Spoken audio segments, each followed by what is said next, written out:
fatos sobre o trabalho e o salário do pastor. E esses fatos aqui que eu vou apresentar para vocês, eles foram colhidos das minhas experiências e das experiências que eu tenho ou que eu observo através da vida de outros pastores. E eu creio que você vai concordar se você é um pastor ou se pelo menos você conhece um pastor, você vai concordar com isso que eu vou dizer aqui. Primeiro, o salário do pastor é conhecido por todos da igreja, em geral. Não é assim? A sua igreja não é assim? Todo mundo sabe quanto é que o pastor ganha. Mas a gente não sabe, né, quer dizer, os membros não sabem o que o outro ganha, né, o que o outro membro, o outro irmão ganha, né? E o pastor às vezes nem sabe o quanto o outro membro ganha, certo? Mas todo mundo sabe o salário do pastor. Esse é o primeiro ponto. Todo mundo conhece, sabe o quanto é que o pastor ganha, né? É uma coisa bem evidente. Não há carga horária diária para o trabalho do pastor, né? O pastor ele não bate ponto, certo? O pastor não tem lá uma maquinazinha de ponto que ele entrei 8 da manhã, meio-dia, bati o ponto aqui, vou para o meu almoço, às 14 horas bato o ponto, entro para o segundo turno e depois às 18 eu finalizo, né? Então não tem isso. O pastor ele não tem uma carga horária diária em que ele precisa cumprir. Na verdade, a todo momento, todo instante, ele é pastor, ele não deixa de ser, porque ele tem que servir no ministério a qualquer momento. Essa é a verdade, vocês concordam com isso. Por isso, o pastor ele está sempre de sobreaviso, de stand-by, até mesmo quando ele está nas férias, né? E eu, por experiência própria, compreendo muito bem isso, né? E mesmo nas férias, alguém vai te ligar. Algum irmão vai, pastor, né? E às vezes espera chegar às férias para que isso ocorra, né? Então, a ideia é que o pastor está sempre de sobreaviso, né? E ele, a qualquer momento, pode ser chamado e requerido. Faleceu um irmão, e agora, né? Pastor, para tuas férias aí, volta para cá, vem fazer o sepultamento, vem fazer o culto fúnebre, né? E por aí vai, ok? Os irmãos conhecem muito bem, né? Então, o pastor, ele não recebe horas extras, adicional noturno ou seguro-desemprego. Não conheço ainda nenhum pastor que recebe isso, tá? Se você é um desse, por favor, pode até abrir o microfone e falar agora. Pastor, eu recebo, né? A minha igreja aqui paga minhas horas extras, né? Meu adicional noturno, estou lá até 2 da manhã, 3 da manhã, conversando com um membro, conversando com aquele irmão, né? E eu recebo um adicional noturno por conta disso, né? É difícil, a gente não encontra isso, ok? 5, não há local específico para exercer o trabalho pastoral. Não tem. Note aí. Pode ser na igreja, como de costume é, né? Mas pode ser na casa do pastor, na sua própria casa. Quantas vezes a gente recebe pessoas aqui, membros, irmãos aqui, para a gente poder conversar? Pode ser na rua, pode ser na casa do membro, em todo e qualquer lugar, na feira, em todo e qualquer lugar, é o local oportuno ali para o pastor exercer o seu ministério, né? Não é numa empresa, né? Então, outra coisa, não há sindicato ou órgão de classe da profissão pastoral. Realmente eu nunca vi, pode ser bem raro que exista, mas não tem um sindicato do pastor, sindicato dos pastores, né? A gente vê por aí ordem dos pastores, ok? Que é bem próximo, mas não tem a mesma questão de um sindicato. O sindicato ele diz respeito a um órgão de classe, né, que atua nas demandas remuneratórias, né, dos direitos trabalhistas, né? Então a gente não tem isso para os pastores. Não tem ninguém que defenda direitos, ou o pastor não tem um piso salarial. Já ouviu falar sobre o piso salarial dos pastores? As outras profissões têm, mas o pastor não tem piso salarial, ok? Um outro fato aqui, o trabalho do pastor é comparado. Então, a todo instante, as pessoas estão comparando o trabalho do pastor. O meu pastor faz isso, o outro pastor faz aquilo, o outro pastor é assim, o outro pastor é assado. E até os membros, eles também comparam o seu trabalho com o trabalho do pastor. O trabalho do pastor é fácil. É só preparar um sermão, né? Chegar ali na frente, qualquer um faz. Então, o pastor acorda 10 horas, né? O pastor acorda tarde. Eu tenho que acordar às 6 da manhã, pegar ônibus, enfrentar um trem, enfrentar um metrô, né?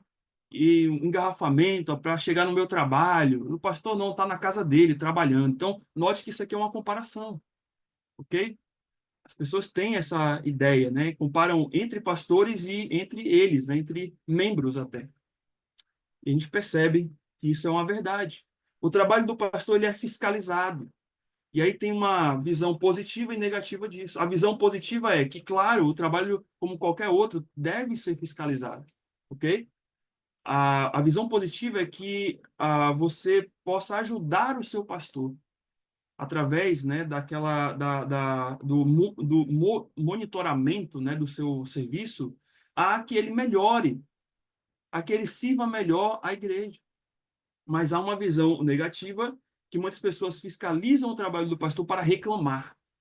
Reclamar, aquele pastor não presta, né? Não vejo a hora de sair da igreja.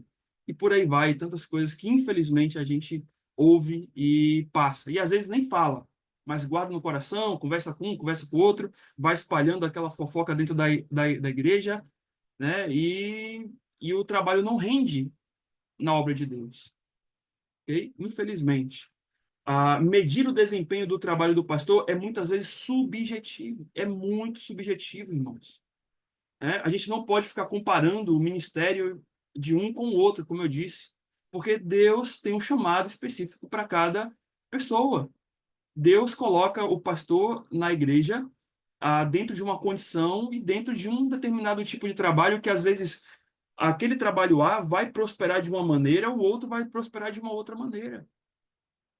E nem sempre a gente precisa comparar essas situações, porque, claro, pode ser que existam problemas, né, no trabalho do pastor que ele precisa resolver, ou da própria igreja. Tem N coisas ali. Mas a questão é que, às vezes, é muito subjetivo.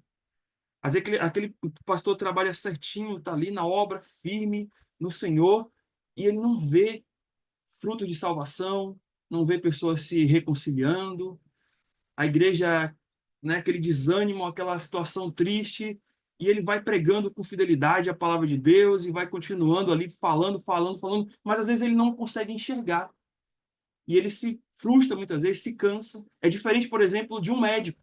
O médico ele sabe medir o seu trabalho. Por exemplo, quantos pacientes ele atendeu no dia?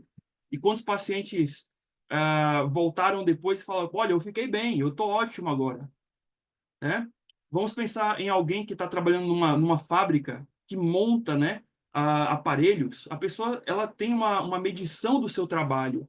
Ela sabe que, olha, hoje eu fiz 10 equipamentos, 20 equipamentos, 30 equipamentos. Então, ela se sente, uau, alegre, porque ela fez aquilo, certo? E ela viu o resultado do trabalho. E muitas vezes o pastor, ele não vai ver isso. Ele não vai ver, talvez ele só vai ver na glória o fruto do trabalho dele. É de anos e anos que ele se dedicou e não conseguiu ver ali tanta coisa. Por isso que é muito subjetivo a gente medir o desempenho do pastor. Tem que ter muitas ferramentas, né, muitas coisas ali para poder exatamente chegar num ponto. Mas às vezes é muito subjetivo, porque ele pode ser fiel, tá pregando a palavra firme naquela igreja e não ver muitas vezes os frutos e não ter uma medição clara dos seus resultados, ok? Do seu trabalho, claro. Então há um constrangimento em tratar o salário do pastor, né? Na relação igreja e pastor, há esse constrangimento. Então, às vezes, o pastor chega: pastor Mateus, me ajuda aqui porque, né, a igreja lá ajuda a igreja, orienta eles a poder ver o meu salário. Aí vem a igreja lá: pastor, como é que a gente pode atender ao pastor melhor? O que a gente poderia incluir ali? E aí fica, né? Tem que ter sempre um intermediário naquela situação ali. Por quê? Porque realmente é um constrangimento. Imagine, né? Tratar do salário do pastor numa assembleia é algo uau, né? Algo tenso muitas vezes. Em algumas igrejas, claro, né? Em outras eu sei que não. A coisa talvez é mais fácil, mas tem esse elefante branco, né? Ali do salário do pastor quando se trata de um aumento, quando se trata de dar um benefício, de conceder alguma coisa para o pastor. Então tem essa situação. E o pastor, no fim das contas, o pastor que valoriza o servir na igreja, ele espera ser valorizado. Isso aqui, irmãos, é importantíssimo. O pastor que se dedica na igreja, claro, ele está fazendo aquilo ali para Deus, para honrar e glorificar o nome de Deus, ótimo. Esse é o primeiro alvo dele, mas ele também faz aquilo porque também ele quer ver os frutos do seu trabalho. E a palavra de Deus fala sobre isso, né?